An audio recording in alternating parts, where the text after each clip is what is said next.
નમસ્કાર, જય મહાદેવ, જય શ્રી કૃષ્ણ। હું છું આચાર્ય ડૉક્ટર અજય પંડ્યા। મિત્રો, હું આજે આપના દરેક પ્રશ્નોનો જવાબ દેવાનો પ્રયાસ કરી રહ્યો છું। મેં તમને શિવલિંગની પૂજા શા માટે કરવામાં આવે છે, કેટલા પ્રકારની શિવલિંગની પૂજા કરવાથી શું ફળની પ્રાપ્તિ થાય છે, કેટલા પ્રકારના અભિષેકો હોય, કઈ કઈ વસ્તુની અભિષેક કરવાથી શું ફળ પ્રાપ્તિ થાય છે, વિડીયોના માધ્યમથી અને લેટર પેડના માધ્યમથી આપને મેં જણાવ્યું છે। હવે ઘણા મિત્રોનો એવો પ્રશ્ન છે કે અજયભાઈ, અમે રુદ્રાક્ષ ધારણ કરી શકીએ કે નહીં, અને રુદ્રાક્ષ ધારણ કરીએ તો અમારે કયો રુદ્રાક્ષ ધારણ કરવો છે, અને કયા પ્રકારનો રુદ્રાક્ષ ધારણ કરવાથી અમને આવું ફળ પ્રાપ્ત થાય છે। મિત્રો, તો હું રુદ્રાક્ષ કોને ધારણ કરવો જોઈએ અને કઈ રાશિવાળાએ કયો રુદ્રાક્ષ ધારણ કરવાથી ફળની પ્રાપ્તિ થાય છે એની વિસ્તૃત માહિતી લઈને આપણી સમક્ષ આવ્યો છું। ઘણા લોકો એવું પણ પૂછે છે કે રુદ્રાક્ષ સાચો અને ખોટો એ કઈ રીતે માહિતી મેળવી શકાય। મિત્રો, તો એના માટે તો આપે રુદ્રાક્ષ જાણકારને જ મળવું જોઈએ। અને અહીં ઘણા લોકો એવું કહે છે કે રુદ્રાક્ષને હું સારી રીતે જાણું છું, આથી કરી અને રુદ્રાક્ષ આપ ખાસ કરીને ઘણા લોકોએ અત્યારે હાલમાં ઘણા બધા લોકો એમ કહે છે કે અમારે ત્યાં રુદ્રાક્ષનું ઝાડ છે। તો મિત્રો, તે સદંતર ખોટી વાત છે। કદાચ હાઇબ્રિડ વસ્તુ કાંઈ હોઈ શકે, કારણ કે આપણા વિસ્તારમાં રુદ્રાક્ષની ઉત્પત્તિ થવી અશક્ય છે। રુદ્રાક્ષ ખરેખર હિમાલયની અંદર અથવા તો નેપાળની અંદર અથવા ઠંડા પ્રદેશો જે છે ત્યાં જ પ્રાપ્ત થાય છે, અને ત્યાંના જ રુદ્રાક્ષો ઓરિજિનલ જોવા મળે છે। બાકી હાલ ઘણા બધા કસ્ટમરથી પણ રુદ્રાક્ષ બનાવેલા હોય છે। આથી કરી રુદ્રાક્ષ લેતા પહેલાં 100 વિચારજો, અને મારી પાસેથી આપણે ઓરિજિનલ સર્ટિફાઈડ રુદ્રાક્ષ મળી જશે।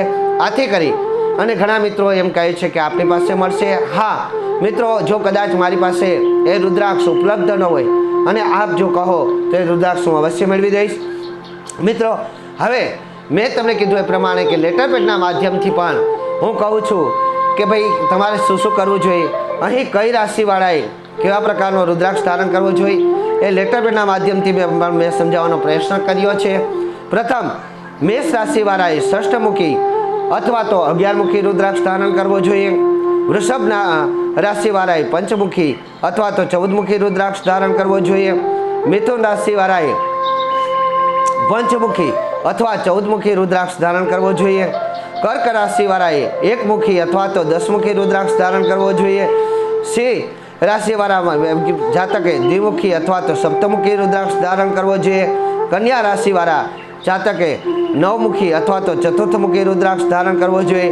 તુલા રાશિવાળા જાતકે દ્વિમુખી અથવા તો ષષ્ઠમુખી રુદ્રાક્ષ ધારણ કરવો જોઈએ। વૃશ્ચિક રાશિવાળાએ જાતકે પંચમુખી અથવા તો 13મુખી રુદ્રાક્ષ ધારણ કરવો જોઈએ। ધનુ રાશિવાળા જાતકે ત્રિમુખી અથવા તો 14મુખી રુદ્રાક્ષ ધારણ કરવો જોઈએ। મકર રાશિવાળા જાતકે સપ્તમુખી અથવા તો 12મુખી રુદ્રાક્ષ ધારણ કરવો જોઈએ। કુંભ રાશિવાળા જાતકે ષષ્ઠમુખી અથવા 11મુખી રુદ્રાક્ષ ધારણ કરવો જોઈએ। મીન રાશિવાળા જાતકે ષષ્ઠમુખી અથવા તો 9મુખી રુદ્રાક્ષ ધારણ કરવો જોઈએ। આમ મેં તમને 12 રાશિવાળા જાતકોએ કયો પ્રકારનો રુદ્રાક્ષ ધારણ કરવો જોઈએ અને કયો રુદ્રાક્ષ ધારણ કરવાથી સુફળની પ્રાપ્તિ થાય છે એ વિશેષ લેટર પેડના માધ્યમથી મેં આપને સમજાવ્યું છે। મુખ્યત્વે 14મુખી રુદ્રાક્ષો જોવા મળે છે, અને આ 14મુખી રુદ્રાક્ષ ખાસ કરી અને ઓરિજિનલ હોય અને તો જ આપણને સારું ફળની પ્રાપ્તિ થાય છે। આથી કરી અને રુદ્રાક્ષની જાણકારી મેળવવા માટે મારી રૂબરૂ મળવાની એપોઇન્ટમેન્ટ અવશ્ય મેળવી લેજો। મારા વિડીયોને આપ શેર કરજો, લાઈક કરજો અને આપણા સ્નેહીજનોને પણ મોકલજો, જેથી કરી એ પણ રુદ્રાક્ષ વિશે સારી જાણકારી પ્રાપ્ત કરી શકે। જય મહાદેવ।